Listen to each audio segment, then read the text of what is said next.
On Sunday, October 16, 2016, the Washington Times headline, quote, "Leaked Podesta emails encourage UFO buffs seeking declassification in a Clinton administration," close quote. By then, Julian Assange's WikiLeaks had released thousands of hacked emails addressed to John Podesta, presidential campaign manager for Hillary Clinton, including several about finally opening up the government's UFO and ET files. John Podesta served as chief of staff in the second Bill Clinton administration. Later, he was White House counselor to President Barack Obama, overseeing climate change and energy policy. That job began in December 2013 until he resigned 2 years later in February 2015 to become the chairman of Hillary Clinton's presidential campaign. Podesta thinks Americans are owed the truth from their government. Podesta's passion for truth about UFOs was reflected in an early morning tweet that he sent the day that he left the Obama administration to run Hillary's campaign. The tweet said, quote, "Finally, my biggest failure of 2014, once again, not securing the disclosure of the UFO files, hashtag, the truth is still out there," close quote. And he copied his tweet to New York Times columnist Maureen Dowd.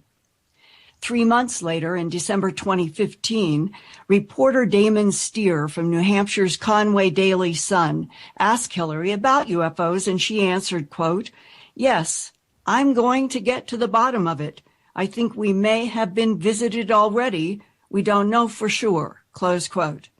Then she added that her campaign manager, John Podesta, quote, "has made me personally pledge we are going to get the UFO information out one way or another.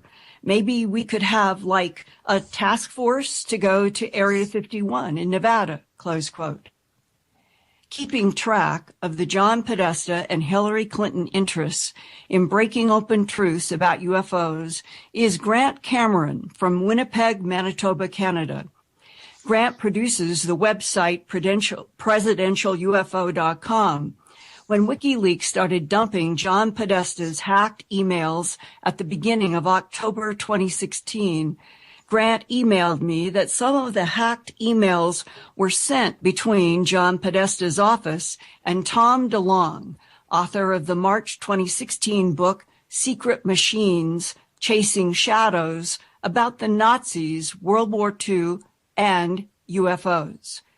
Tom, who was the guitarist and singer for the American rock band Blink-182 in the 1990s and currently leads the rock band Angels and Airwaves, told me in an interview earlier this year for my news website, earthfiles.com, that he has a plan to reach millennials about what is really behind UFOs and ETs. Tom said he has been collaborating for at least a year with a group of 10 advisors from military and intelligence agencies who agree that more truth about UFOs and ETs should be given Americans and the world public. The WikiLeaks hacked emails include one from Tom DeLonge to John Podesta. The subject line says, "General McCasland," and DeLonge writes, quote, "I just got done giving him a 4-hour presentation on the entire project a few weeks ago, meaning to open up UFOs and ETs. Trust me, the advice from him has already been happening on how to do all this. He, General McCasland, just has to say that out loud, but he is very, very aware, as he was in charge of all of the stuff," meaning UFO crash debris. When Roswell crashed, they shipped it to the laboratory at Wright-Patterson Air Force Base. General McCasland was in charge of that exact laboratory up to a couple of years ago. He not only knows what I'm trying to achieve, he helped assemble my advisory team. He is a very important man. Signed, Best Tom DeLonge, close quote. According to U.S. Air Force websites, General William N. McCasland was commander of the Air Force Research Lab at Wright-Patterson for 2.5 years, from May 2011 until October 2013. After he retired from the Air Force on October 1st, 2013, he became Director of Technology for an Albuquerque, New Mexico company, Applied Technology Associates. ATA specializes in real-time processing systems for ground, air, and space applications. Tom DeLong's email about General McCaslin concerned a meeting being organized with Podesta to introduce the general and 2 other DeLong advisors listed on one of the WikiLeaks emails, and they are Robert F. Weiss, Executive Vice President and General Manager of Advanced Development Programs at the famous Skunk Works in Lockheed Martin Aeronautics, and U.S. Air Force Major General Michael Carey, retired after serving as Special Assistant to the Commander of the U.S. Air Force Space Command. After a short break, joining us to talk about that email and more of the hacked WikiLeaks Podesta emails will be Grant Cameron from Winnipeg, Canada, who produces presidentialufo.com, where he keeps updating the WikiLeaks hacked email dumps. Grant is the author of 3 books about UFOs, and the latest is this, including in 2016, the Clinton UFO Storybook. This week, he told me, quote, "The more I see of these Podesta email leaks, the more I am moved to believe this is the uncontrollable event that may cause disclosure like a flying saucer that crashes in New York City." Close quote. Grant, welcome, and it's a pleasure to have you here at a time when your quote has stayed with me since you said, "I am moved to believe this is the uncontrollable event," the WikiLeaks that are coming rapidly with emails that have been going in and out of John Podesta's office as both working for Barack Obama and then being Hillary's campaign manager, and that you are studying these emails. And I wondered if you could start today with why should our audience and everybody be paying attention, because we're talking about generals and we are getting leaks every other day or so. So can you dig into what you think right now are the most important of the leaked WikiLeaks Podesta emails? Okay, well, let me first set up why the John Podesta emails are so important. These would, I think, would even be more important than Hillary Clinton if they got Hillary Clinton's emails from the campaign. You mentioned, I wrote the book, the Clinton UFO Storybook, and in there I do an entire chapter and then sections of other chapters on John Podesta.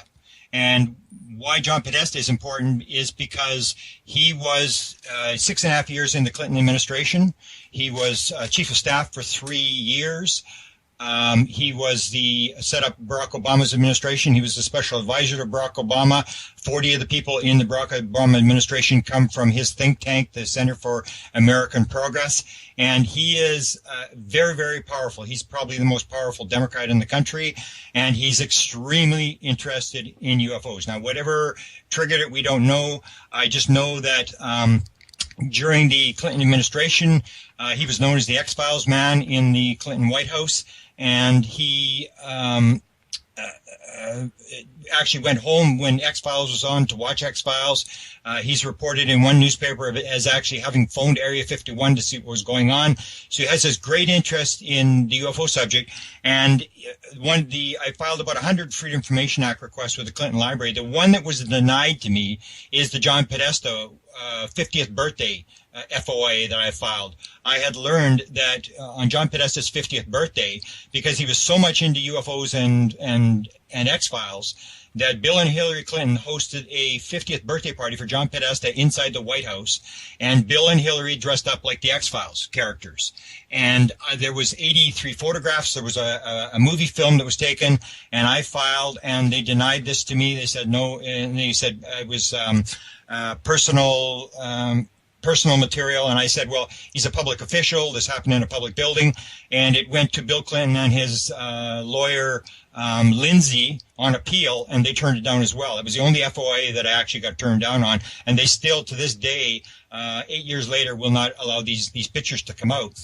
So John is this very important guy. And the other thing that people have to know about him is he is what's called a Madison man. He's very much into open government.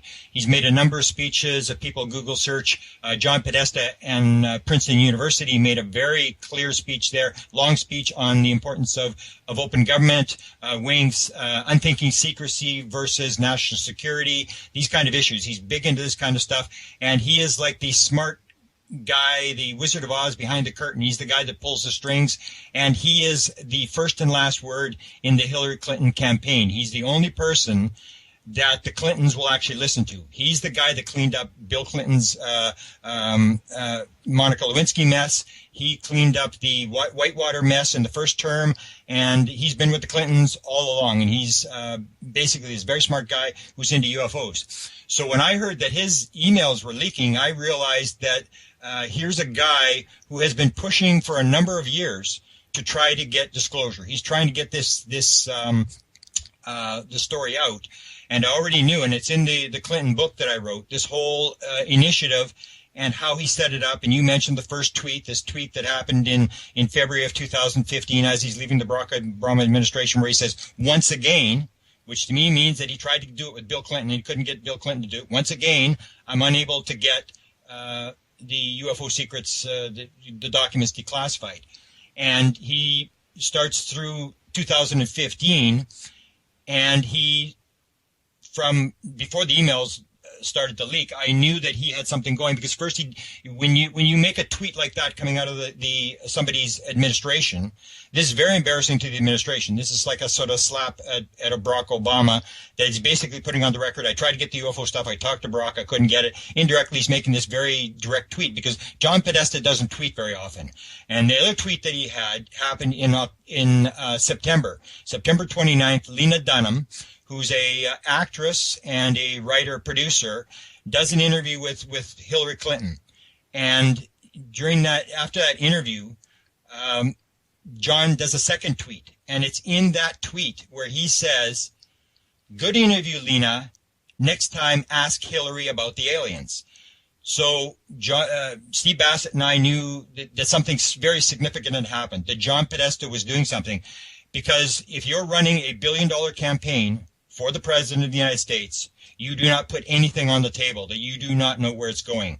Because what they do is with focus groups, they put it in front of a focus group. If it goes good, they talk about it. If it goes bad, they will never bring it up in the campaign. So this must have gone in front of a focus group, and John Podesta brings up the UFO issue. Now, I think, as you mentioned, Hillary has made 3 statements on UFOs during the 2016 campaign, where she has said, I'm going to disclose as much as I can. If I can get agreement, which means that there's some sort of vote that takes place. If I can get agreement, whatever is not national security, I'm going to release as much as I can. I promised John I would do it. So once again, she's even saying John Podesta is behind this. And what I say to people when they bring up Hillary Clinton and she's trying to get votes or whatever, I say, this whole thing, watch the puppet master, don't watch the puppet. If it were up to Hillary, she never would have brought up the subject. It's John Podesta who brought up the subject, who's pushing the issue and trying to get reporters during a major presidential campaign to ask Hillary about UFOs. So when the John Podesta stuff started to leak, I started to look, and at first there really wasn't much, but then the UFO stuff started to come out. And there are, as you mentioned, some very, very significant emails, and emails that confirm the scenario that I maintained in the book that came out almost 6 months ago, that John Podesta has an initiative here to do some sort of disclosure, and Hillary is a major piece on the chessboard of doing this. And so his emails show examples of, for example, Lena Dunham does the interview. John does the tweet and says, Lena, next time ask her about the UFOs. That happened September the 29th. So now they're waiting for some reporter to ask the UFO question. Nothing happens in October. Nothing happens in November. and except she goes on the Jimmy Kimmel show in November of 2015. And we know from the Podesta emails, because one of the emails that leaked was from a woman whose job it is to make Hillary Clinton look good. She redid Michelle Obama's public profile, and they brought her into the Clinton administration to make Hillary look good. So she sends a tweet to John Podesta and says Hillary was on the Kimmel show, and she was able to get a lot of policy across on the show. And I reference in an article I did how they would use these kind of shows like Ellen and Kimmel and all these kind of shows to get policy across to ordinary people rather than doing it on a news talk show. So she said she was able to get a lot of policy across, but they didn't ask her the UFO question. So here you have John Podesta making this tweet in end of September, and then in November there's this email that leaks through these WikiLeaks emails where she's waiting for the UFO question from Kimmel in November, and she's very disappointed because he doesn't ask her the UFO question. They're waiting for this UFO question. And the woman that wrote the email said Hillary practiced for 5 minutes. And this had to do with this UAP thing, this new term that's used instead of UFOs. Hillary brings this up and says on the show, she actually, when she does it later, she doesn't get asked a question until the second time she goes on the Kimmel show in March of 2016. But she's waiting for it in November for this UFO question, and it doesn't come. And the email says she was very upset that she'd practiced for 5 minutes the answer to the question, and then they didn't ask her the question. So you see this email, and you also have another email that happens exactly the same time.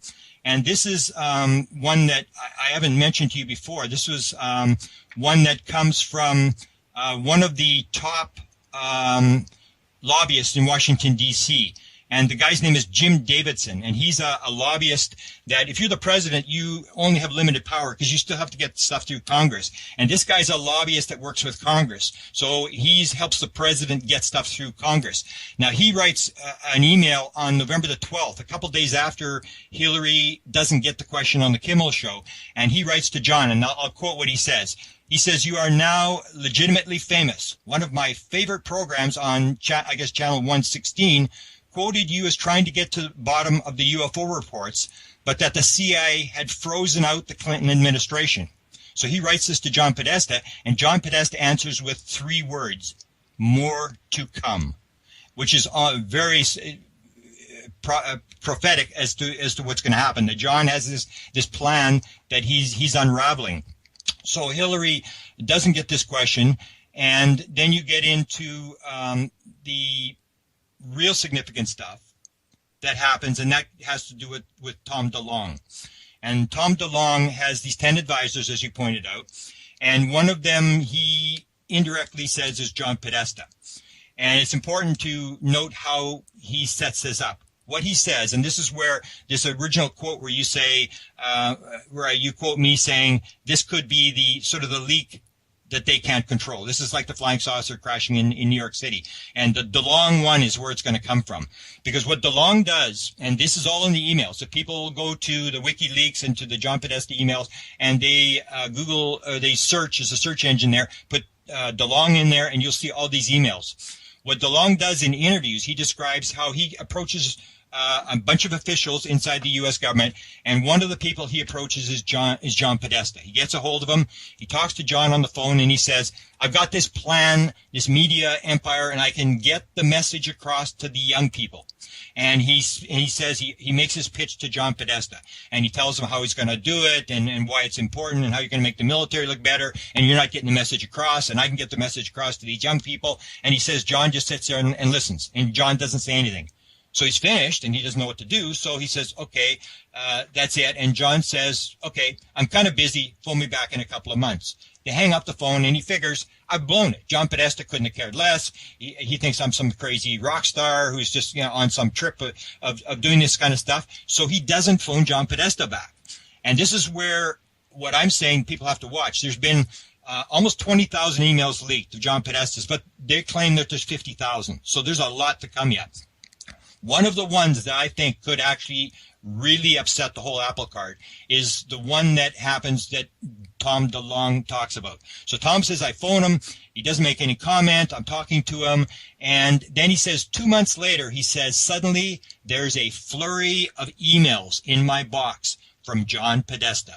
And John says, okay, I'm ready to, I can't remember the exact words he uses. I'm ready to play. I'm ready to do this disclosure thing. And that's what Tom DeLonge's thing is. This is a UFO disclosure thing. And John says, okay, I'm ready to do this. This is a very important item. I need you to come to Washington right away. So Tom DeLonge flies to Washington. He does this interview, and on his trailer for Secret Machines, which is now floating around the internet, on the trailer, you will actually see John Podesta, that they did get an interview with John Podesta, and John talks about the fact that there's a $600 billion defense budget, and we got to get to the bottom of this, and there are things that happen deep inside the bowels of the inside the Pentagon, and there's not very much light that gets in there. This reference. So this is in this trailer, which shows that John does this interview about UFO disclosure, and if you search the DeLonge emails, you'll actually see the list of questions that he's asked, that he's going to ask John Podesta in this interview. Now, we haven't got the interview. We haven't got any responses. But what I say is going to happen is you're going to have all these emails that may be very significant, where John Podesta emails Tom DeLonge and says, I'm ready to do. And if he uses the word UFO disclosure or however he terms it, I'm ready to do this. This is a critically important issue. I need you to come to Washington. This is an explosive series of emails. And Tom DeLonge says it was a flurry of emails. It wasn't just one email. So these have not been released yet. So this is why I'm saying people have to watch. The best stuff may not even be out yet, because there's a number of events that have happened. We've got stuff from 2015. We have the meeting that they had to try to set up with Edgar Mitchell in 2014. We have that kind of stuff. But all the initiatives that Podesta did, where finally you mentioned Damon Steer.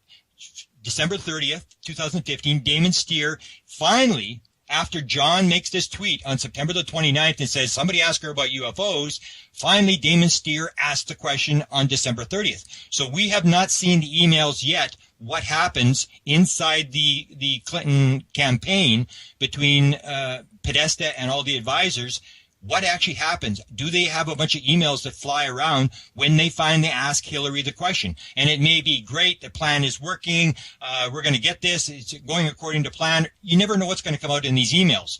The other thing that just occurred to me today was I saw an email today from July the 31st of this year. And this was an email from somebody, and they're using potty language to talk about the people who are criticizing Hillary Clinton's health. And when I saw July 31st, I said, wow, July 31st, my book, The Clinton UFO Storybook, came out in June, and I put it out before the famous Secret Service book. There was a Secret Service book coming out, and they were going to talk about all the bad things that Hillary had done as First Lady and stuff like that from the Secret Service guy. So I had to make sure my book was out before that. Now, there may be comments about my book, because I'm sure the Clintons got it. I'm sure that John Podesta got it, because you would have to be prepared to read that book to see if there's something in there that you're going to have to deflect and take questions on. So it'll be very interesting to see that. And there's 3 times that Hillary was asked about UFOs. There's all these incidents. So I'm telling people, be prepared. The best stuff may not be out yet. It may be coming, but the stuff that's out is incredible. And you mentioned the key one is Tom DeLonge goes to Podesta, makes this agreement. Podesta says, come to Washington. I'm ready to play. I'm ready to be a part of this initiative, getting this story out. And he goes, and then he puts this request to John that I've got 2 of my top guys that I want you to meet. And then there's the famous email from January the 25th of 2016, where the Google Hangout meeting takes place. This is from 12:30 till 1:30 Eastern Time. The people that attended are John Podesta, Fisher, who's an assistant to Podesta, well, she's up with the Hillary Clinton campaign, but she's actually sort of like working for John Podesta. And then there's Tom DeLonge. Then there's this General Kerry. Then there's this General McCaslin. And then there's Robert Weiss, who's the head of Lockheed Skunk Works. And I say this is significant because there's another email that comes out a little bit after that, a month after the Google Hangout, where they have the meeting with these two generals and the head of Lockheed Skunk Works. And we don't know what happens in the meeting. And there's some people are saying, well, maybe they didn't really get down to anything or whatever. But the fact is, John Podesta met on a UFO disclosure. There's no doubt this is what the meeting was about, with two generals and head of Lockheed Skunk Works. And that's on January 25th. And then a month later, you got Weiss. And another email from Tom DeLonge going back to Podesta a month after that meeting, and I'll quote what he says. Mr. Podesta, Mr. Weiss from Lockheed Skunk Works, the guy that's running Lockheed Skunk Works, just emailed me asking if there are any updates, which indicated that during that Google Hangout meeting of January the 25th, John Podesta had promised to do something or look up something. He had promised to do something, and so the request is coming from the head of Lockheed Skunk Works. Are there any updates? So Tom DeLonge says, I'm not expecting much, but if there's anything I can tell him and the general, however small, I would like respectfully to pass it along. So they're looking for this thing, like it's moving. It wasn't just a meeting. Something has happened after that, and Weiss is coming back for advice. And I say this is very funny because, as I mentioned, when Podesta was in the Clinton White House, he actually phones, at one point, he phones Area 51 to find out what's going on with UFOs. And I say, now it's completely reversed. It's not John Podesta phoning Area 51. Now it's Area 51, the head of Area 51, Lockheed Skunk Works, phoning John Podesta to find out what's going on. And so this is dramatic stuff. This is like the head guy. This is Area 51 top guy that is in this meeting with John Podesta. And there's no doubt this meeting is about UFO disclosure. So we haven't seen any emails after that. There's still 30,000 emails to come. And as I mentioned in the article, the Americans, the Ecuador embassy shut down Assange's internet access, but he knew that this probably could happen, so they have multiple sites. So the emails are no longer being leaked out of the Ecuador embassy. They're coming from somewhere else, and the bleeding is continuing. Even though the American government has tried to stop these emails from being leaked, there's nothing they can do. And that's why I say this could be the uncontrollable crash of a UFO where they can't control the story. These things are going to leak no matter how much they try to block these stories. And these emails are coming out, and there could be some very, very dramatic emails because John Podesta, I will assure people, is at the center of an initiative, and Hillary Clinton is part of it, to get some sort of message, some sort of disclosure effort out.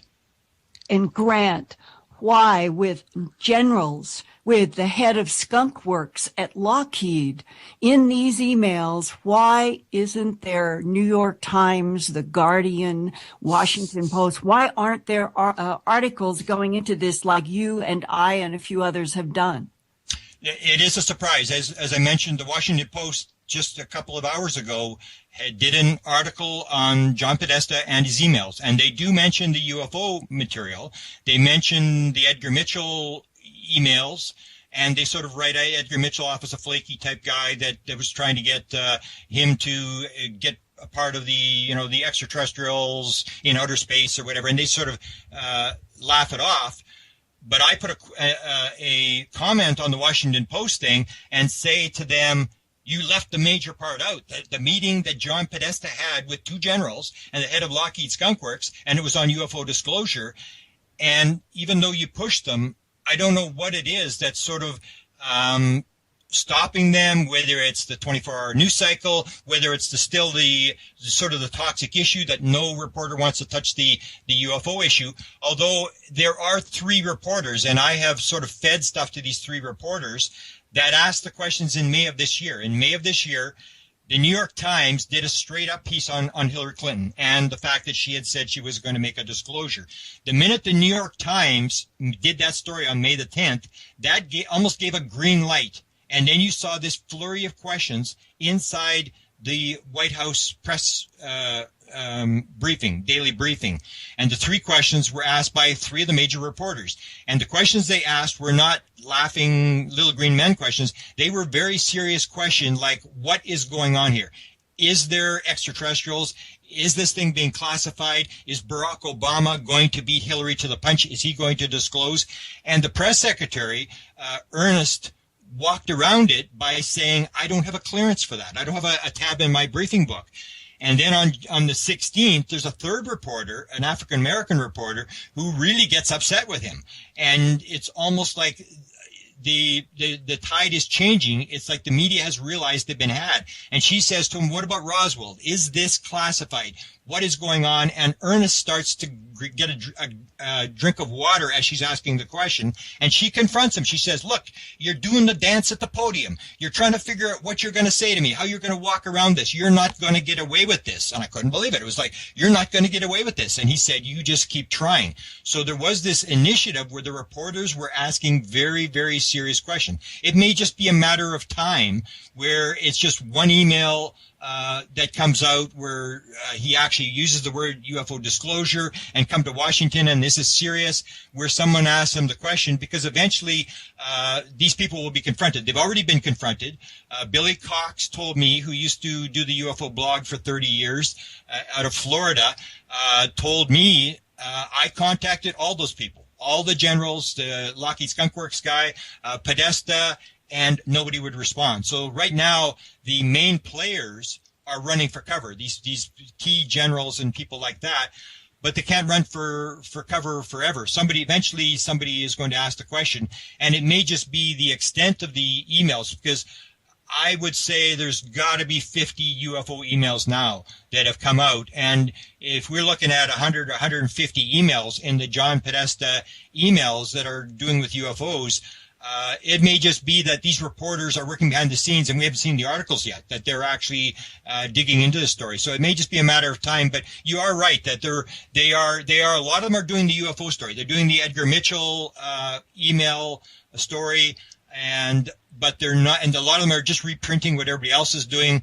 And I would say there's probably 100 articles on it, but the main one with the generals, I think Lee Spiegel did it, you did it. A couple of people have mentioned the story about the Google Hangout meeting on January 25th, but most of them have done the story but left that out, and that is the key thing. There's no way you can get around the fact that he sat down with people who would be in a need to know about this subject of UFOs if this is real. And Grant, how do you explain that disconnect when we're dealing with heavy-duty generals here? You mean the media disconnect? Yeah. I can't explain it except that I have seen this move. I have seen these three major reporters, and I have tried to filter stuff through to them, the same as like the Washington Post. And I think that's what people have to do, is they have to just keep posting on their sites, contacting the reporters and saying, you left out this, you left out that. It may just be an issue where a reporter does a story on the emails, and the next day he's to do a story on pedigree dogs or something, and he goes off to do another story, and he doesn't realize that there's a follow-up to the story. So it may just be that we're not providing these reporters, and a lot of them, you can get their email addresses, and I've tried to do that, is anybody who posts a story on the UFO John Podesta email stuff, that I post the follow-up stuff, that you take a look at this one. What do you think of this one? What do you think of this one?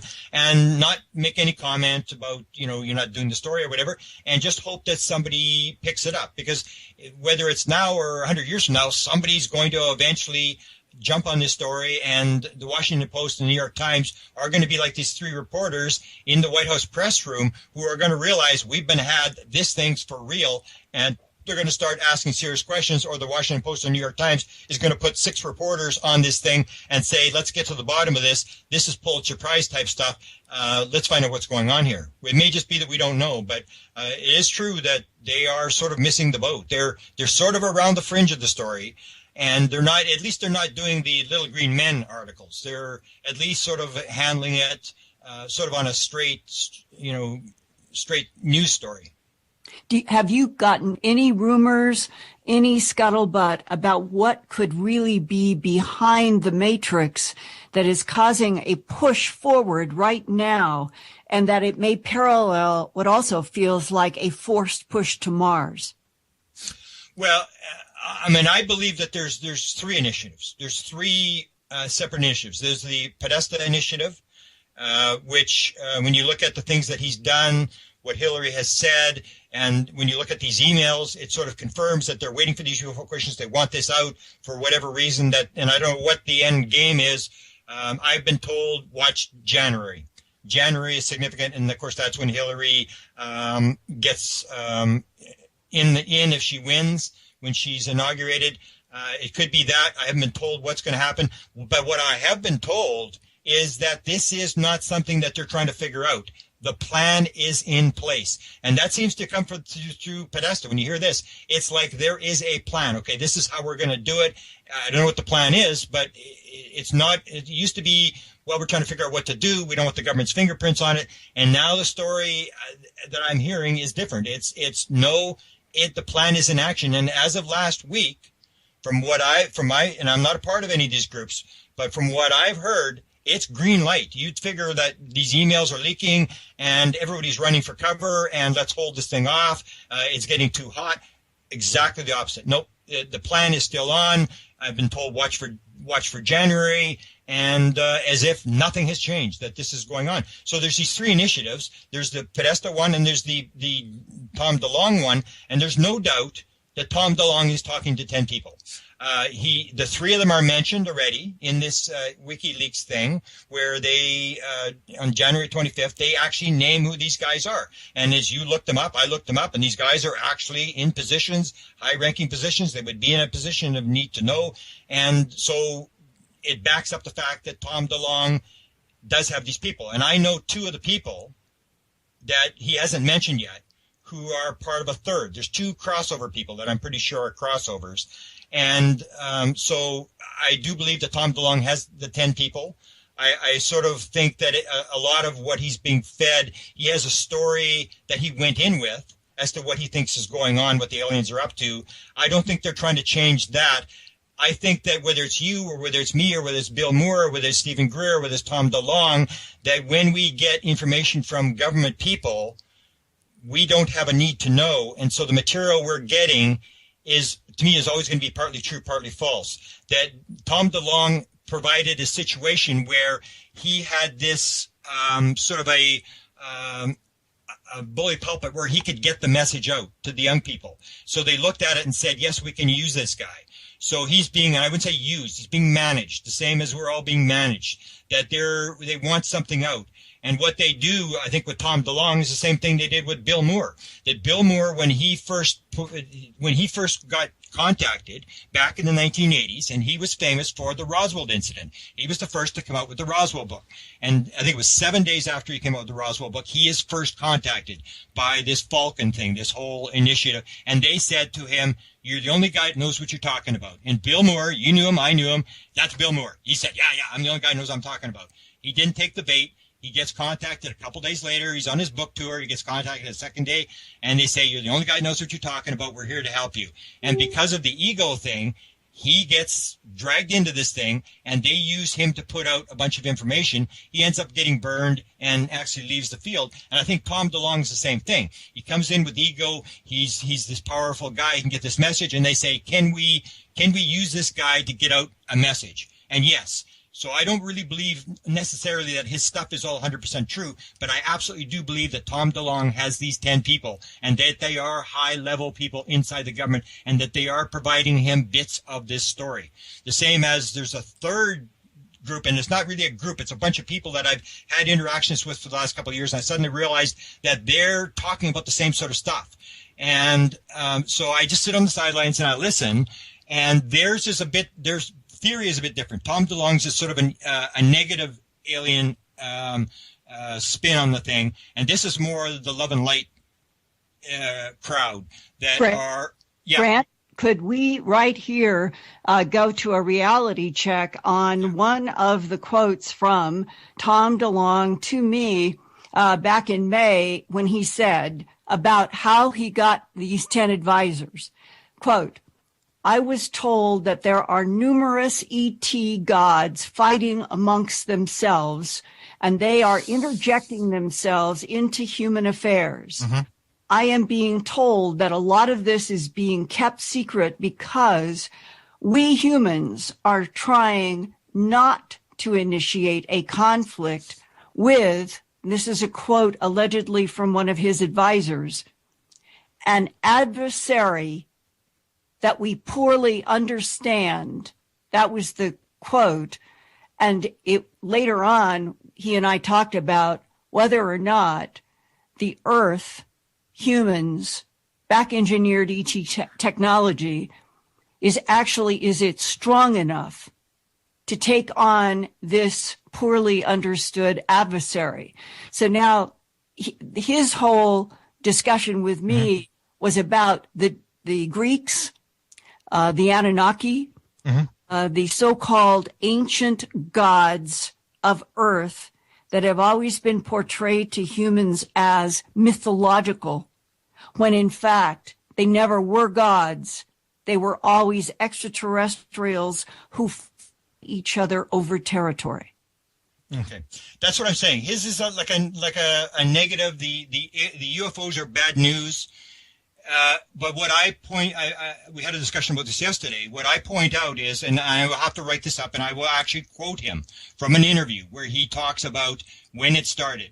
He said, I was very Roman Catholic. I went to church 3 times a week, and I was very much into the Roman Catholic thing. And when he started the band, he started to tour around the world. And he suddenly ran into all these different religions. And he suddenly became very down on religion, that this is all just I don't know what the words he used for. And so when he went, he had the first meeting at Lockheed, I believe it's the Lockheed guy, when he goes behind all these machine guns and all this kind of stuff. And he presents in this interview, he said, I presented this theory that the aliens are all giving weapons to different religions, and that the religions are all fighting with each other, and that they're going to deal with the ones that survive.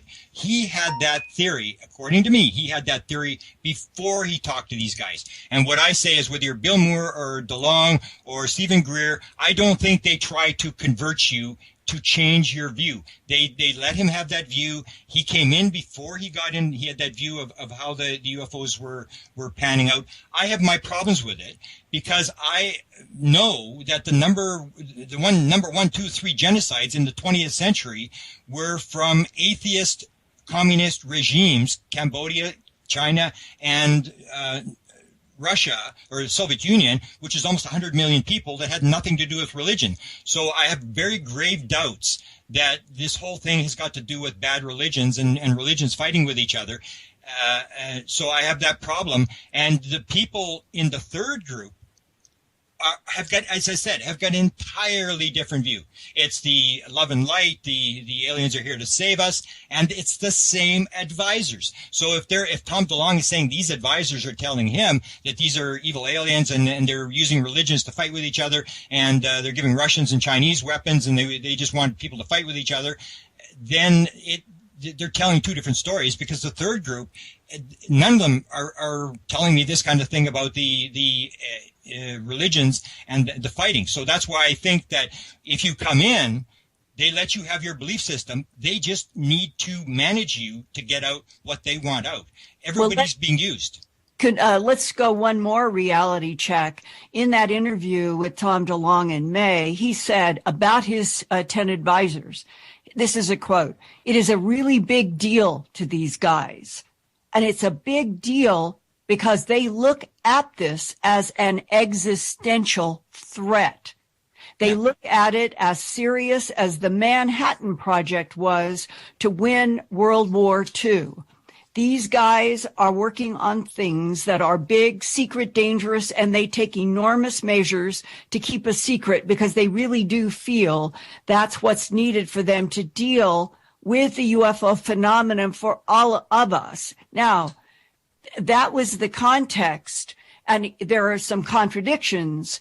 If it is an existential threat by anything such as nuclear war is the wipeout of surface life on Earth. The dinosaur extinction, that was an existential wipeout.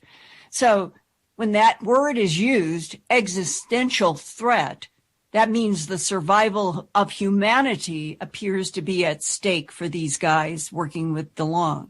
Sure. And that's what the military would say. I mean, we have it's the Wernher von Braun thing. It's like first you're going to use terrorism, and then the last thing you're going to use the threat of an alien invasion.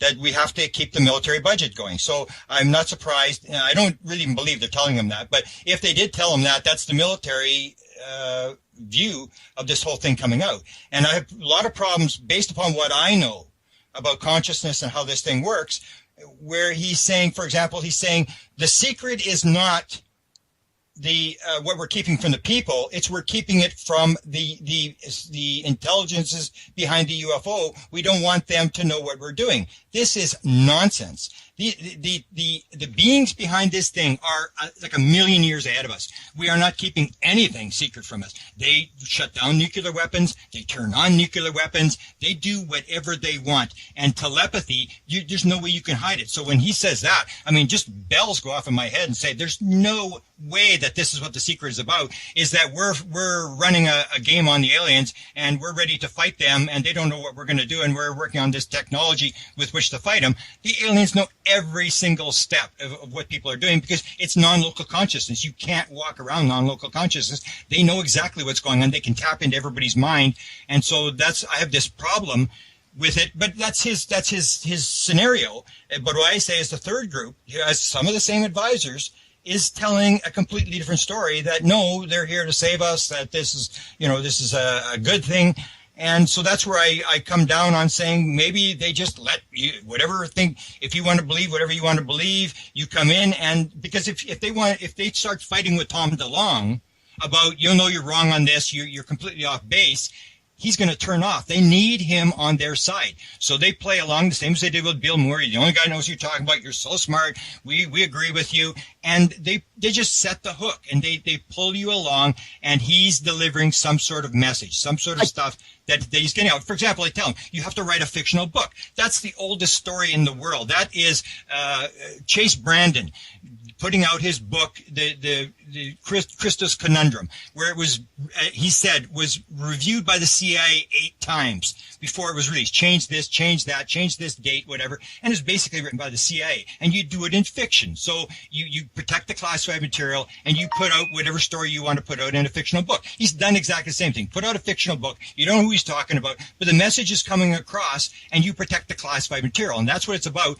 None of you, Tom DeLong, none of these people have clearances and they cannot tell you classified material, but they can use you to get out material and protect the classified material. They have to get out the message. I agree. Tom DeLong is putting out a message and it's coming from high-level government officials that I don't agree with. I disagree with some of the things that he's saying, or where he says none of them know what's going on. None of them, like there's these, what do you call them, stovepipes, where it's a disjointed thing. This person's working on this person, and there's no coordination of what everybody's doing.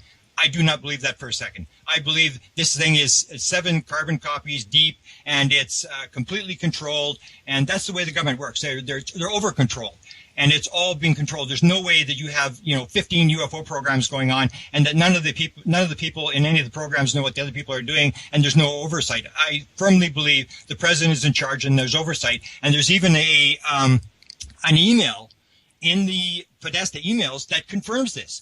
And this is the one where Edgar Mitchell, there's Rebecca Hardcastle Wright, is one of the people that was working on this initiative to get Edgar Mitchell a meeting with John Podesta and Barack Obama.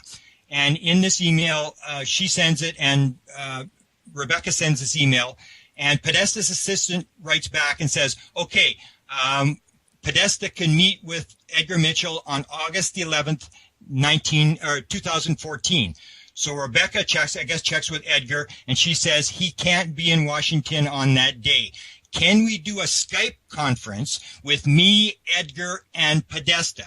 And the reply from Podesta's secretary back to Rebecca Wright says, John will meet on a one-on-one, no Skype conference, no Rebecca in this thing, one-on-one. He will have the meeting before he takes it to the president. And I point this out to people I put on my Facebook, and I said, take care of this. He said, I will take it to the president, not to the Wizard of Oz, not to the cabal, not to David Rockefeller.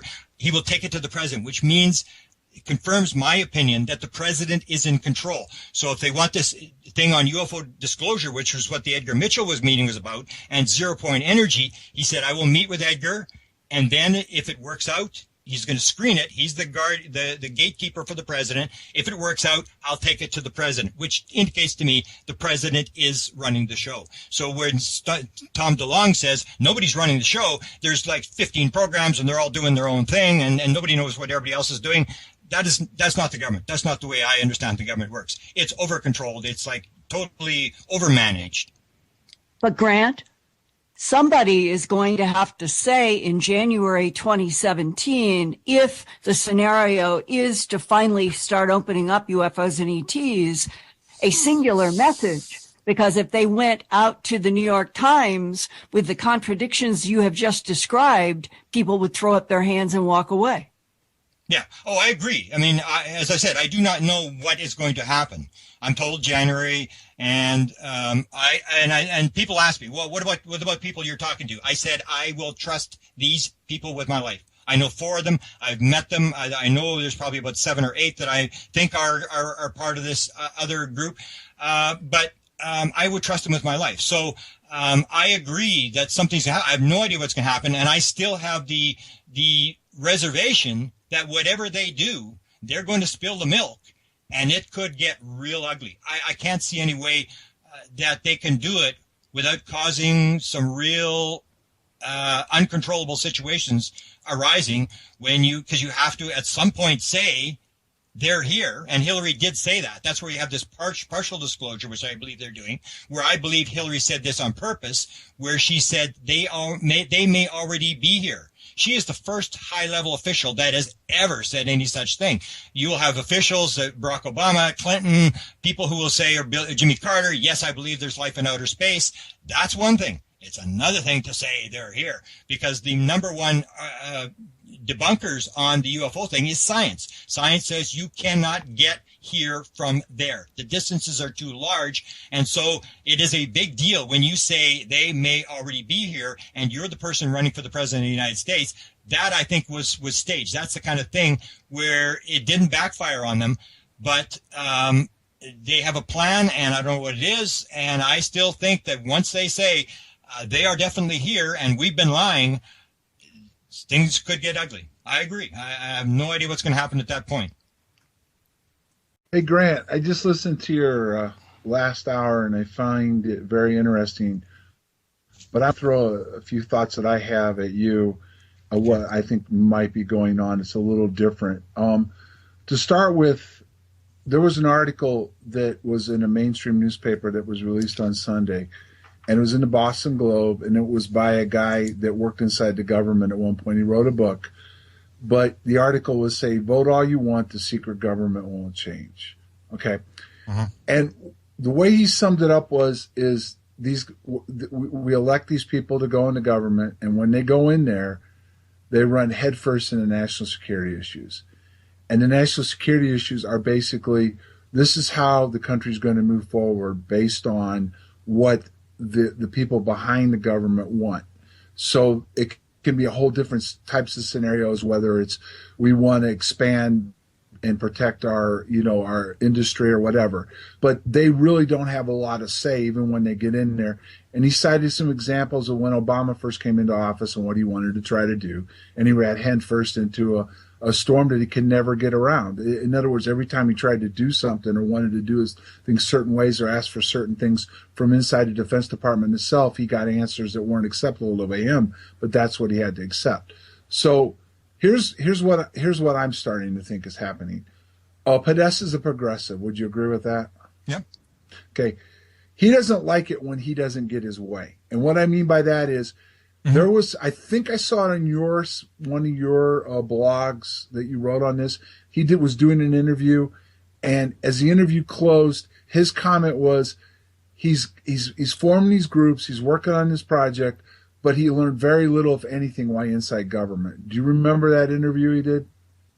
Yeah, I remember him mentioning the fact that he didn't learn much inside government. Yeah. So here he is. He's inside government. He works for Clinton, and he worked a consultant for Obama.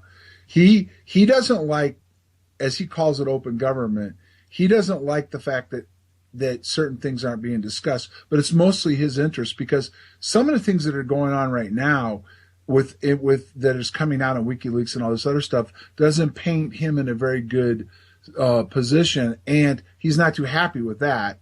But in fact, he wants to know what's going on behind the scenes, which tells me this: the man who was chief of staff for Bill Clinton, who got Clinton to start to look into this, into the Roswell incident and everything else, and kept getting stonewalled. He then went into the Obama administration, and again wanted to do some stuff. And that one thing that stuck out to me with Mitchell, he doesn't want to talk to anybody unless it's face to face, and he'll brief the president on this.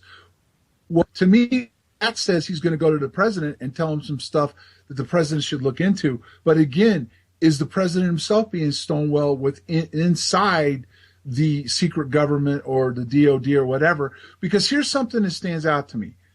Were you aware, or did you read the article, I think it was 4 or 5 months ago, where Lockheed Martin, I believe it was Lockheed Martin, but one of the defense agencies had all kinds of classified documents they were holding for the Air Force. Do you remember that?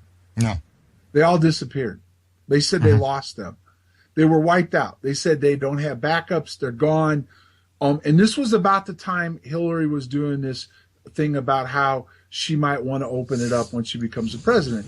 And there was a caveat she said that caught my attention. She says, if it's not national security. Now, Podesta doesn't say that, but she did.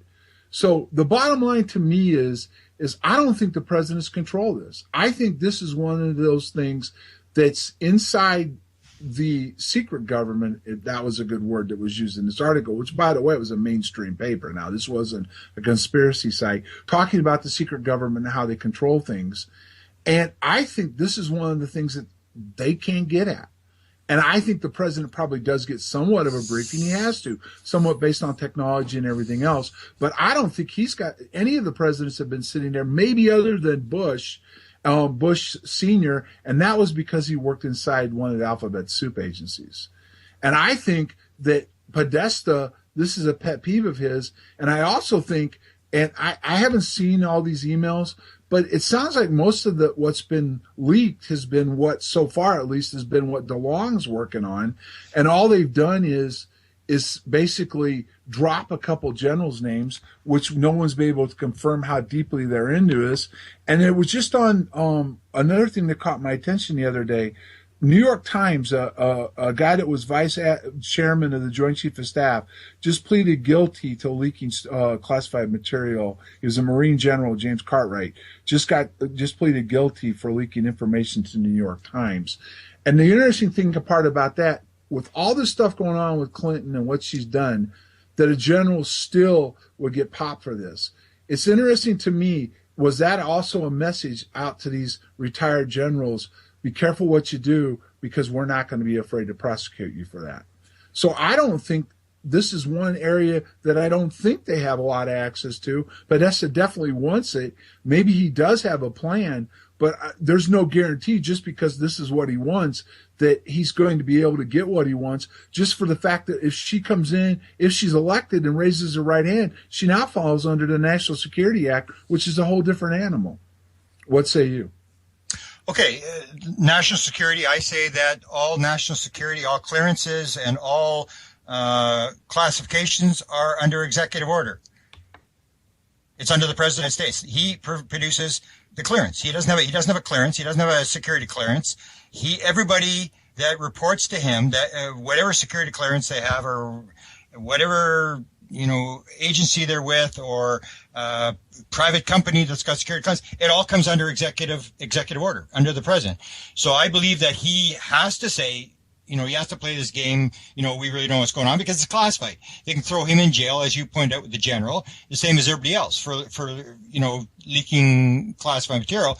But again, it comes down to this thing with the secret government, that if you come to me, say you're a general, you come and you say, okay, you don't have a need to know, and I'm not going to tell you. I just say, okay, thanks. whatever, and you leave, and I just talk to my chief of staff, and I say, I want General Burrow's resignation on my desk at 9 o'clock tomorrow morning, and I want his superior in here. He can fire anybody he wants. So I don't see how they can bypass the fact that the military takes an oath to uphold the Constitution and obey the law. Let's stop right there. Bill Clinton wanted Roswell reopened. Okay, so he says. And look at okay, so he says. But if he did, and he really wanted the answers, then the answer he got was not satisfactory. Okay, what he said when he was asked on the Kimmel Show, and this is an important point, when he was asked on the Kimmel Show, he said, you know, when that Roswell thing happened, I knew I was going to get a gazillion questions from people. So what I did is I called in all the Roswell files and I read them, and there was nothing to it. And then he goes into the spiel about, I really didn't know what was going on, and I'm embarrassed to say I tried to find out. You can't have it both ways. You can't say, I called all the Roswell documents in and read them, and then turn around and say, well, I don't know what's going on. You either called the Roswell documents and read them, or you couldn't get the Roswell documents. And he said in that interview, I called all the Roswell documents and I read them. The other thing is, when Hillary appears on the Kimmel Show, they ask her the $64,000 question, which you're bringing up. The president is not in control. And what Kimmel says to her, and this is the one where she practiced the answer for 5 minutes. He asked her the question in March of 2016. He says the $64,000 question. He said, okay, now I want to ask you. I had your husband Bill on here, and I asked him, I said, when you got sworn in and you went to the White House, what did you find? And he said, I couldn't get anything. So what do you say? And Hillary starts the answer right away. She immediately starts the answer, and she has to stop because the crowd starts to laugh. She said, well, and the crowd starts to laugh. And she says, well, and she's smiling. And I actually have in my article, I show her smiling. She's just like, she's got this down pat. She says, well, I'm going to do it. And she pauses, and everybody starts laughing, and she says, again. So she's not worried about the thing. The president doesn't know. And she just said, well, my husband may have said he didn't know, but I'm going to look again. Very authoritative. And this is what she practiced. And if you take a look at the interview that John Podesta does with KLS TV, which was set up by Tom DeLonge, because Billy Cox asked for an interview before the Florida primary. He didn't get it. The only reason that Knapp got it was because he's friends with Tom DeLonge. He sets up the interview. So when he goes, he drops this thing. In the KLS TV interview, he says, I think I convinced her. He's saying, he's talking about Hillary. I think I convinced her that he couldn't convince Bill, he couldn't convince Barack Obama, but I think I convinced her. And she has to sit down with the material and look at it, and based on national security, and release as much as she can. So he's basically saying she will sit down, she will look at the material, and she will release what she can. The same as Hillary Clinton, when she talked about it, I can't remember, it was this New York interview at the Breakfast Club or whatever.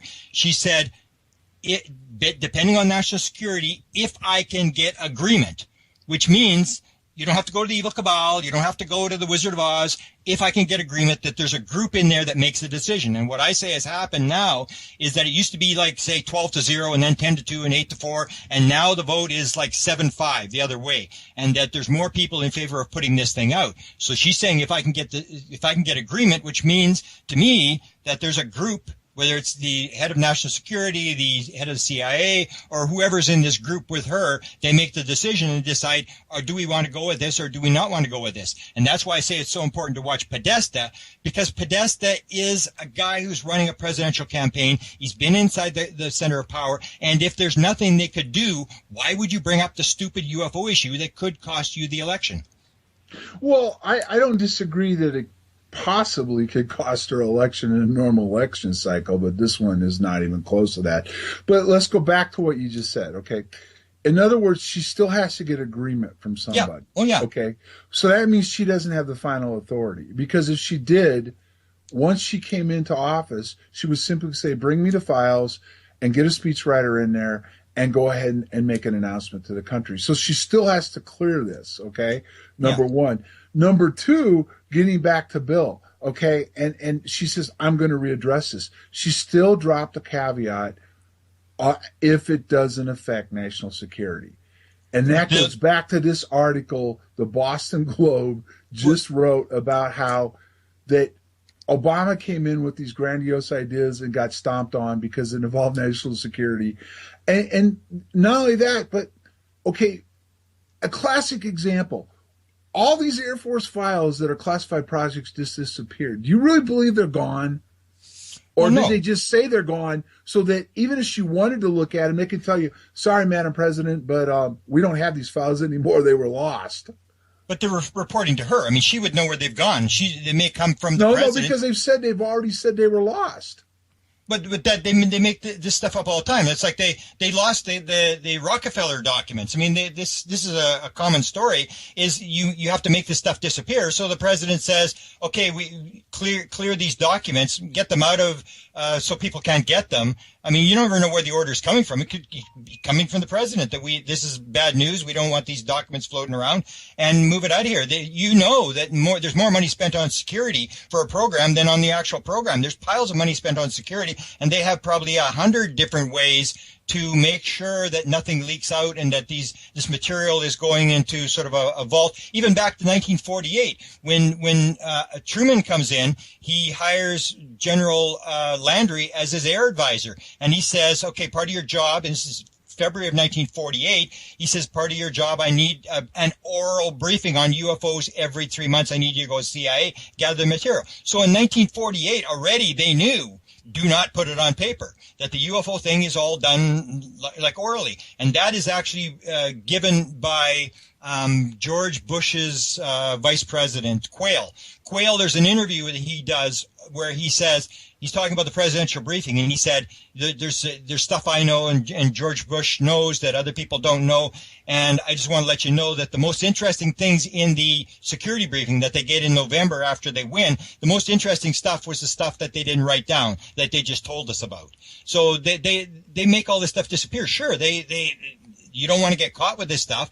This is part of security, of making sure the Russians don't get it, the Chinese don't get it, and even back to Jimmy Carter. Jimmy Carter used that caveat about national security. He said, when he said, I'm going to release the UFO files, but if it has to do with weapons, I won't release that. And I think everybody agrees with that. We don't want the technological stuff out. We want the story, and that's what I say they've been doing for 50 or 60 years, is leaking the story of what's going on. They've used Disney, they've used Robert Emenegger, they've used Linda, they've used me, they've used all sorts of people to leak little pieces of the story out, but you got to protect the classified material, because you don't want ISIS, you don't want China, you don't want Russia having the technological material of zero-point energy or of telepathy or some of this stuff, because we may be the United States of America and we may use it to save the world and make it a better place, but you can bet that ISIS is not going to use it to save the world. They're going to use it to kill Americans. So there is this national security part that you have to separate, that John knows about, is where he says she has to separate, and he calls it separating national security from unthinking secrecy.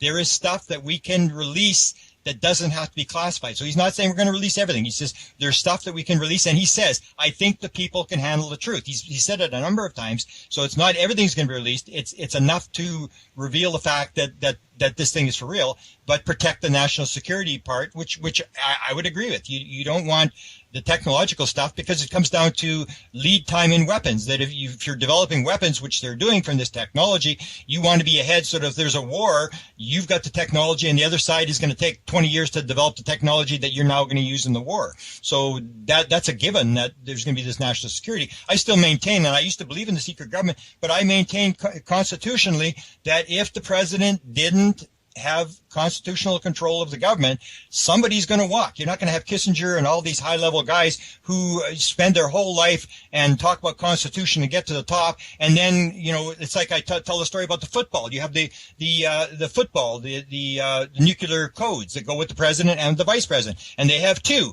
because there's this constitutional thing that somebody has to be able to push the button and start the nuclear war, and so you have two things in case the president gets killed. You have one with the vice president, and on the day of the inauguration, they have two footballs, one for the incoming president, one for the outgoing president, because there's this constitutional problem. There might be 30 seconds when somebody isn't in control of the nuclear weapons. And so they're all anal about the nuclear weapons, but then these same people who have this anal thing about the Constitution and how it works, when they get in there and they say, oh, well, the president isn't running the government. Oh, okay, we'll go along with that. Well, I don't believe they would. I think you would have a defection. Somebody would walk if they realized that the president is just a puppet and he has no control over everything. Nobody's going to play along. And 13 administrations have dealt with this situation. They've all done exactly the same thing, which indicates to me that it's being done under executive order. The president is running the show, and there's this so high level of security that basically there's only a handful of people who actually know what's going on, and people who claim they know what's going on are people who are being used to leak material as counterintelligence or to get the story out or in that sort of way. So I don't really believe in the secret government anymore, based upon the fact that you can't deal with aliens. If we're dealing with aliens, you need the president is the head of state. You can't negotiate unless you're the head of state. There's all these constitutional problems that I think would cause problems with people who are honest, hardworking Americans who believe in the Constitution, who are in the executive. You got to remember that over 13 administrations, there's been thousands of people who have had some sort of touch with this issue. I don't believe they all just went along with the fact that there's some evil cabal running the show and we don't run the government and we'll just go along with this and we'll salute. I don't believe that's happening. Then why isn't the information out by now? Carter wanted it out. Bill wanted it out. Because it's because they can't. They can't put it out for some reason.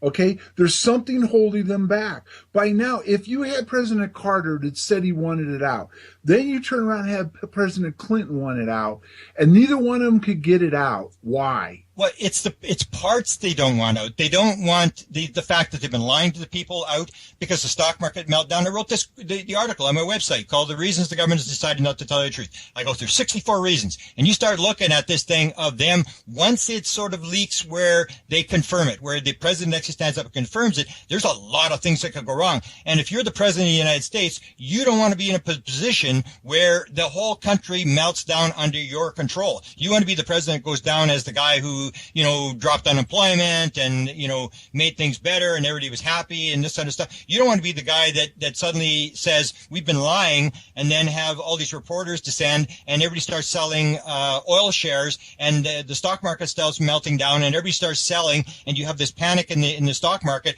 and you can't turn it around. It's that kind of stuff that would keep them up awake at night. Okay, but let's go back to what you said about Clinton and Podesta. He got him out of several messes. Yeah. He's the one person they trust and work with. Yeah. And yet even that and the fact that, but see, I read his quote a little different than you did and other people did. I implied his quote was he can't get at this either. And he thinks the people could handle it if it did come out. But the fact of the matter is he can't get at it. And does that mean that his boss did and he didn't, and his boss won't fill him in or won't work with him? And now he thinks that now he's got Hillary to the point where she fills his time. And why Hillary, the career politician, the one that works with the elite and the corporations, why would she be willing to risk her neck and risk crashing Wall Street and all this other stuff if in fact that's the reason why they won't do it? That part I don't understand. I don't understand why Hillary went along with this. I don't understand why they're doing it because the risks are so high. But Grant? Yeah. What about Lawrence Rockefeller? When you go back to the early 90s, when some of us were going to Lawrence Rockefeller's ranch in Wyoming, followed by Hillary and Bill Clinton going there for the Lawrence Rockefeller Initiative, Rockefeller was going to use his financial and political stature to try to leverage open the truth about UFOs and ETs. That's why we had those meetings there.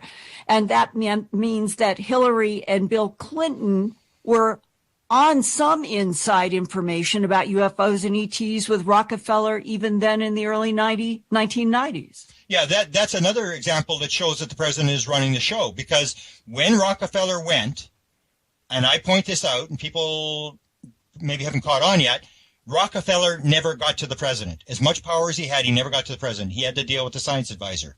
And I refer to the two documents in my book. I refer to the two documents that involve Hillary Clinton.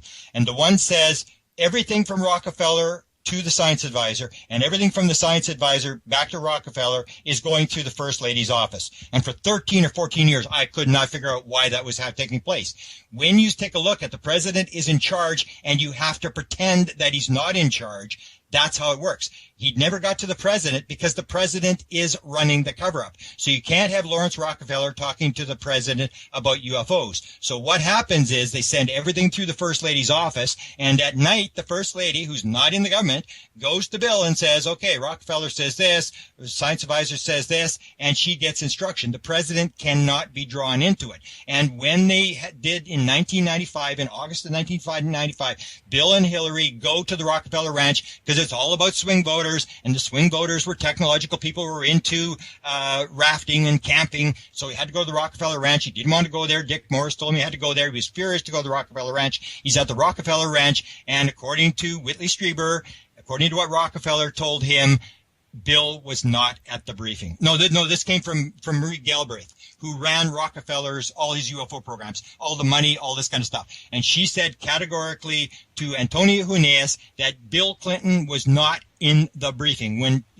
When Rockefeller went through all the UFO material there, only Hillary Clinton was there. So the question is, why was the president, he was at the ranch, why did he not come into the meeting? Because the president can't be a player. This is what Ron Pandolfi, the head scientist for the CIA, the guy that supposedly briefs the president, said. The president cannot be a player because he's the guy running the cover-up. So you say the president doesn't know. Bill Clinton says, I'm probably the first president they've kept in the dark, or the bureaucrats have tried to wait out. And he plays this game. And when Ben Hansen does a review of his interview on Kimmel, it shows that he's being deceptive, that he's lying. This is not the truth.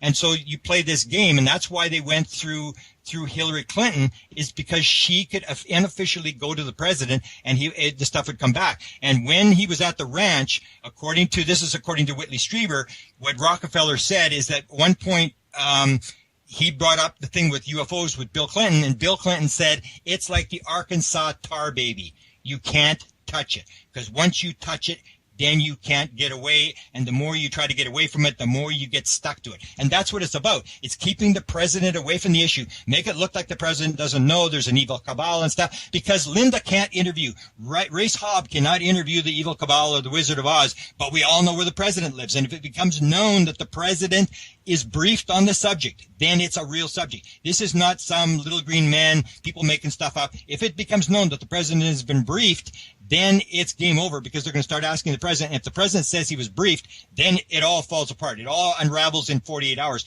And that's why I said in May, I thought it was going to unravel, because the press secretary said, I don't have a need to know about that material, but the president jokingly has said that his job gives him access to that kind of material. You should ask him. It'll be interesting. And I thought, that's it. It's over. They cut you off, but we'll do our last break. We can go back into this after we come out of the break. Grant, okay, as we closed out the last half an hour, we were talking a little bit about why you feel the president knows more than I think he does, based on just the scenario presidents come and go, and so do members of Congress. So I understand the fact, and I think when you brought up the thing about he has no real clearance because he is the ultimate authority, which is something that, I'm well aware of. But ultimately, he can only do what he's briefed on. So I still think some of it is being held back. I think it's deep down in the vaults. And like I said, probably the last president that we've had in our lifetimes that had the biggest grasp on this was Bush, old man Bush. And his comment he made when his son was in this, the primaries, when he was asked about it, he said, you're not going to be able to handle the truth. Okay.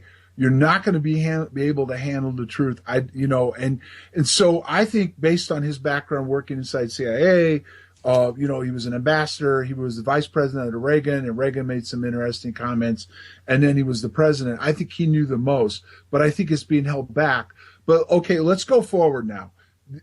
What do you think could and will come out? Well, you don't know for sure, but where do you think these leaks are going to go? And what do you think? How do you think this will help Hillary and Podesta get the truth out?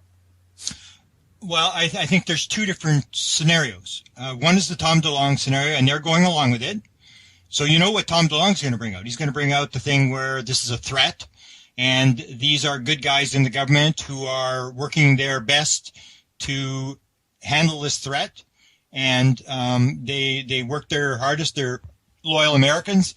And so that's the one scenario. And he's got the nonfiction book coming out. He's got, according to the WikiLeaks emails, he's got Spielberg. He's got all these different studios and, high level people helping him. So that's the one scenario where you're going to get this story that it's, bad news. And, religions are fighting with each other, and the aliens are providing weapons to all the different religions, and this is where our problems are coming from, and these guys are doing the best they can. So that's the one scenario. The scenario that I think Clinton and Podesta would use is what was called the core story. This was Hal Puthoff, Jacques Vallée, and Kit Green, who was one of the guys who ran the CIA Weird Desk in 1987, came up with what they called the core story. And the core story is basically aliens are here. A crash occurred, and we've done some back engineering, and that's all we really know for sure. So it'll go that, because what Podesta is saying, and he said it over and over again, I think the people can handle the truth. So I don't think the story that he wants to put out is the Tom DeLonge story, because that definitely, I don't think people can handle the truth. If it suddenly becomes known that, they're evil and they're here to cause trouble and this kind of stuff, that can't go over well. So I don't think that's going to be his scenario. Okay, now Grant, here's an important question that you brought up. I didn't, thank goodness. Yeah. All right. So this was kind of a scenario that Mirage Man covered when he went around and interviewed different people inside the field. And then he got to Kit Green, and Green said, well, Hollywood and all this stuff has been putting out all this dastardly stuff that, they're going to eat us, they're going to destroy us. Yeah. But ultimately, when the real story comes out, it's just not going to be as bad, and people are going to accept it. Then you go to the Bigelow end of it, which is the part where he goes in that we get confirmation and we stop right there. We have to confirm based on, there's enough evidence to confirm it anyway. There has to be confirmation that they exist, and we stop right there. Everything else is classified. We can't go into it. So based on what you think is going to happen, is Hal Puthoff, Kit Green, John Alexander, and Bigelow behind the movement of what Podesta and Hillary, if she becomes president, are going to try to do? I'll give you a leak. One of them is. I won't say which one. So you're saying one of the four I just named is advising Podesta? Well, I know Podesta, but he's part of the two groups that I know. He's one of the crossovers. Okay. So there is that aspect that they'll play that game where this thing's for real, and we're not going to talk about the classified material, which they may be able to pull off. They may be able to get away with that. How? How can you get away from partially opening confirmation we're not alone, that there are advanced intelligences, that they interact with this planet, whether it's interdimensionally through time or through space, without going to the heart of what millions of people around the planet have been exposed to in their own lives, and that is human abductions and worldwide animal mutilations? They're going to have to deal with that. Oh, yeah, but that part they will deal with. But it's the classified stuff that I think John's referring to, is how does it actually work? How does the telepathy work? How do they get here? All that kind of stuff, which you can build weapons with. I mean, as to the intent of the aliens, yes, that's the dangerous part, because that's one of the reasons I say the 64 reasons is, like, I think, Linda, you and I have a different opinion on what's going on with cattle mutilations, but it really doesn't matter, because I can guarantee you when the president says this thing's for real, within 5 minutes, somebody's going to ask him the abduction question and the cattle mutilation question, and the whole scenario changes. Now it's the UFO people are the crazy people, but the whole thing is going to change, that suddenly it's like, man, these UFO people were telling the truth, and suddenly everything that we say is going to be true. So right. Somebody's going to say, well, they're abducting these people, and you're constitutionally responsible for the protection of the American people. What are you doing to stop this? And he hasn't really got a good answer, and they can spin, they're eating our kids, and all sorts of stuff's going to come up, and he's going to have to face these kind of questions. And that's the problem that I have problems with the disclosure, is you don't want to put the president in a situation where he's standing there like a deer in the headlights, having no answer to the vast majority of the questions, because to me this whole UFO thing comes down to Thomas Edison, who said we don't understand 1/1,000,000th of 1% about anything. I think it is so complex. It is so beyond anything, especially when you talk to people who've flown the craft and they describe how you actually fly the craft. I mean, we're not even close. I mean, we have this idea. It's like a little spacecraft and it's got this little engine. We pull the engine out and we can put it and fly around with it and, don't have to use gas anymore. It's much more complex, a million times more complex. It's by mind.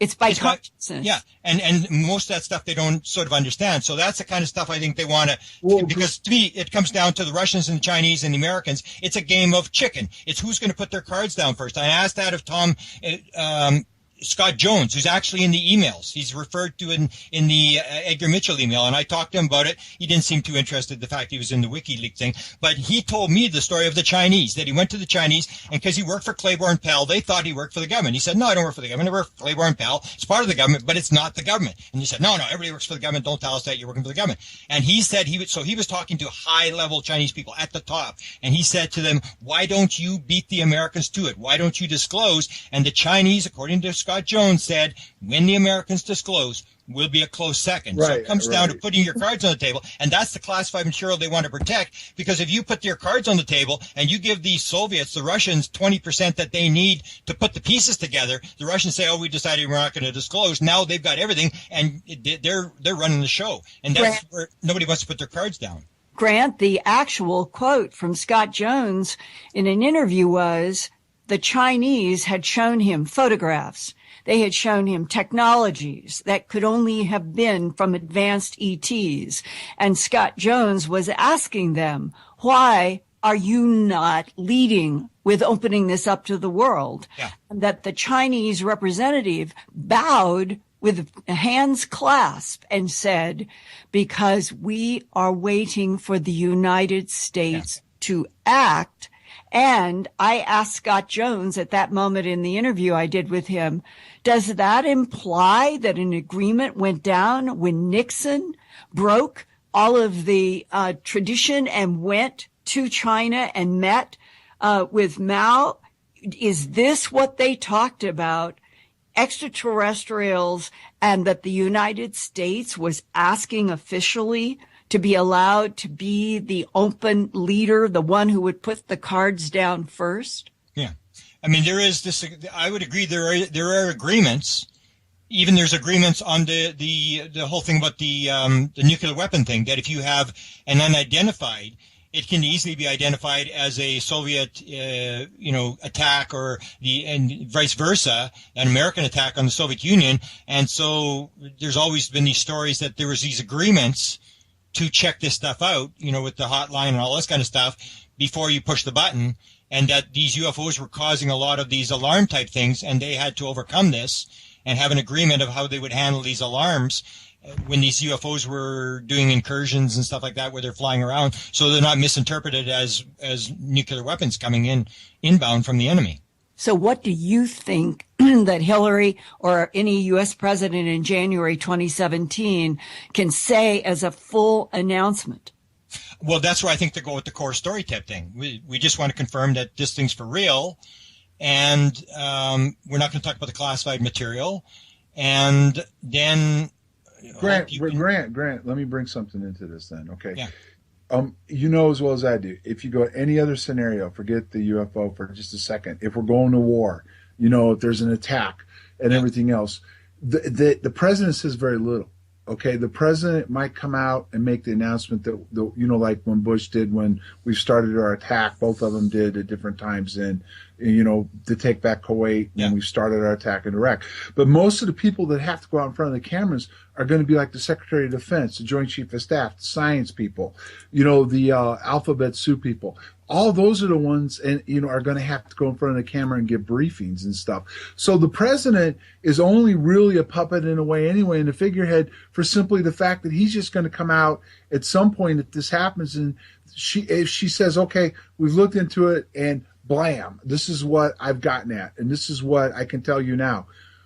She's off the hook. It's the rest of the government that's going to have to answer this.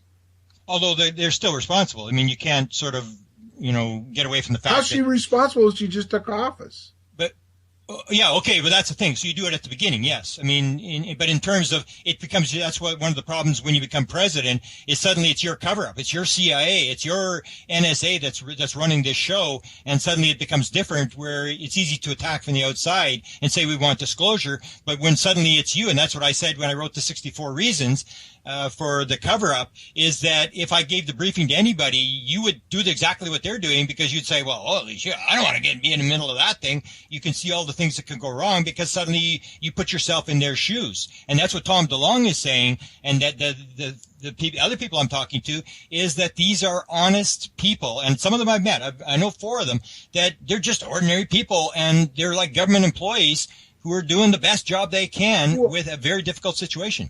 But then there's probably no chance for this simple reason. If she's elected and she raises her right hand and comes into office, she's got to name her whole cabinet. She's got to put people in charge and everything else. Now, if the people outgoing wouldn't talk about it for whatever reason and Obama didn't want to do it, why all of a sudden are they going to cooperate with her? And by the time she gets them in place and they get settled in and she gets their briefings, then she'll be part of the cover-up too. So what scenario do you see that she's going to be able to do anything with this anyway? Other than that, that's what Podesta wants. Well, Podesta, this is a plan. Podesta has got this thing rolling, and Podesta is the guy who's going to pick those people.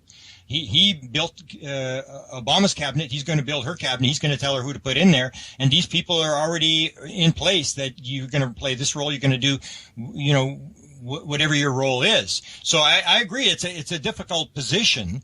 And it looks like it could be very ugly. And I'm just absolutely sure that this is a plan. This is not just some accidental thing. When you see the emails and you see his tweets and stuff like that, you can see that they're waiting for these questions. They want these questions asked.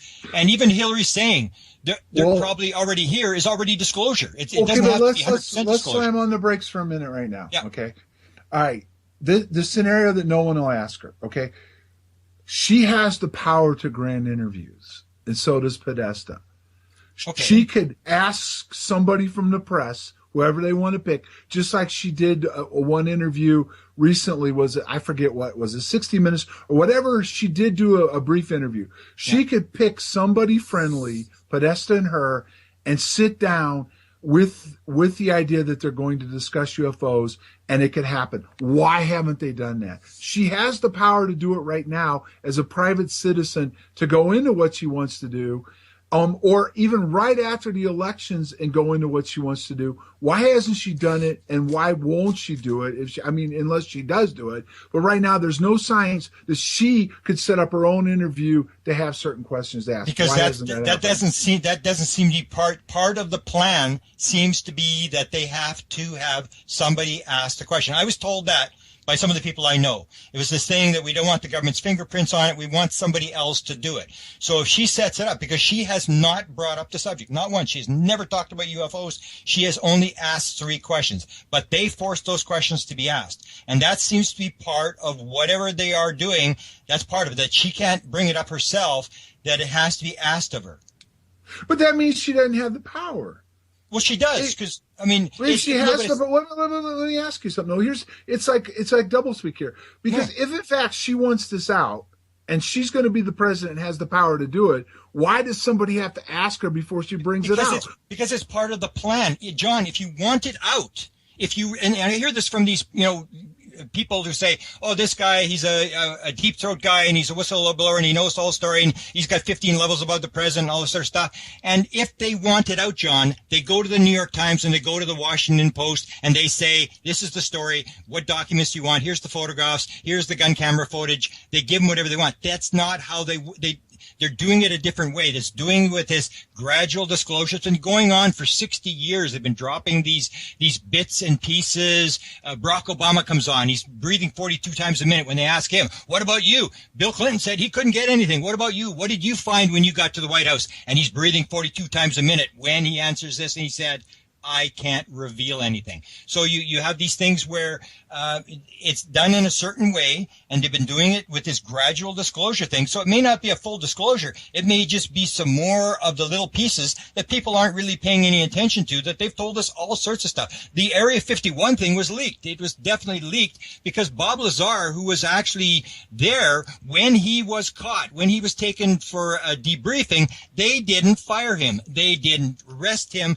They just suspended his security clearance, and then they invited him back to Area 51. This is a total setup. They're setting up all this stuff. They're leaking all this kind of stuff. It's this gradual disclosure thing, and that's, I think, how they've decided to do it, is because it's always this fear that when you finally confirm it, things start to go south. So you go as far as you can, and it's where I think Hillary Clinton purposely said this. I think they may already be here. She didn't have to say that, and that was very revealing to anybody who knows what's going on. That was that's part disclosure. That she's basically confirming that, yeah, this thing's probably for real.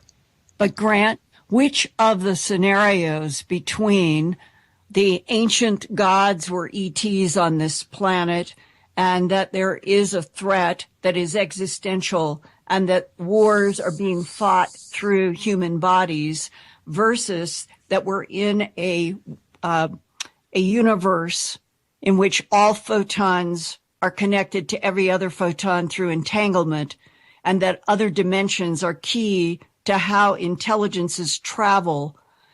Those two, how do you see that they're going to stand up in front of 1 million microphones around the world in January? What will be the coherent message, even if it's not true? Well, the long thing is going to play itself out. I mean, there's no stopping what he's going to do. The problem with he's already released one book and nobody's taking him seriously. So as long as he's doing the fictional thing, releasing bits and pieces through fictional stories. Yeah, but his next book's supposed to be nonfiction. It's supposed to release equipment and stuff that's supposed to be out by the end. And he's doing Bob Lazar's autobiography, and I know some of the people he's talking to. So I think it's going to be like he's going to talk to some of these whistleblower people, and that hasn't convinced anybody yet. I mean, if he comes up with something really dramatic, and that's where I think that the scenario may actually be that you may have to do a show before the election, that this thing may unravel. If there is some email, a bunch of emails where John basically confirms that there's a plan in place and that he's working for disclosure, and he names a bunch more generals or a bunch more stuff comes up, and the Washington Post and the New York Times suddenly wake up, this thing's going to unravel very fast. And that's why I'm saying watch the emails. The Hillary thing, I really don't know what that's about. I just heard January, and it's got the problems that you and I have discussed. The long thing has the problems that it's always, nobody's really taking them seriously yet. And if they take him seriously, then you're going to get that scenario coming out. But I would say the scenario to watch is in the next couple of days, what gets released in these emails. There's like half a dozen a day, and almost every day there's one that's really, really revealing. And some of these. But has any of these emails been released while he was actually in the Oval Office, or are these all as a private citizen? No, he's in the Oval Office. That was the meeting with Edgar Mitchell, was that he was going to meet with Edgar Mitchell on August 11th, 2014, and that after that meeting, he would go to that meeting and then decide whether to take it to the president. Well, what about the meeting he had in 11 and that this think tank was involved? There's been nothing in these emails talking about his think tank, what their involvement is, the people involved with that think tank, and everything else. No, nothing yet. But that's what I'm saying is, John Podesta, he's been in all this stuff. He's had all these contacts, and he's like the Wizard of Oz behind the curtain. He's pulling all these strings. He's dealing with all these people, and these names may come out. You may get an email related to that thing that basically tells what happened. We're about to close the show, but I would say the only thing that would get people's attention right now would be as if in one of these emails he says it's been directed by the president himself. Yeah. And I think that would be what would possibly bring the curtain down. But other than that, there's nothing in there other than like that these newspapers are going to break off their coverage of the election to cover, unless there's an email that surfaces. Are you listening, WikiLeaks? That shows that he was being directed by the president himself to do this. Yeah, and the one comes close, the one with Edgar Mitchell, where he would take it to the president after the meeting with Edgar Mitchell. That sort of shows that there's a connection to the White House. But I agree. I mean, but I'm saying I say this is the story. The more I see of it, this is the story that they can't control. They can't cover it up. They can't make the documents disappear like these documents you talked about. They have no control over stopping these leaks, as far as I know. And the documents are coming out every morning. Go on there at 9 o'clock, and there's going to be more UFO documents, and we're going to see what's going to happen. They may have something that's really, really dramatic. All right, Grant, because we're out of time. Yep. I want to thank you for coming on, but give your site for everybody that's listening tonight to keep following you, and we're definitely going to have you back, if not prior to the election, right after the election. So go ahead and give your site real fast. The site that they should go to is whitehouse.ufo.blogspot.ca. That's where I have my articles, and on my Facebook I have daily updates of the latest emails that have leaked, and that's the presidential UFO. You just go to presidential UFO Grant Cameron at Facebook, and you'll get the daily updates hour by hour as I go through the emails.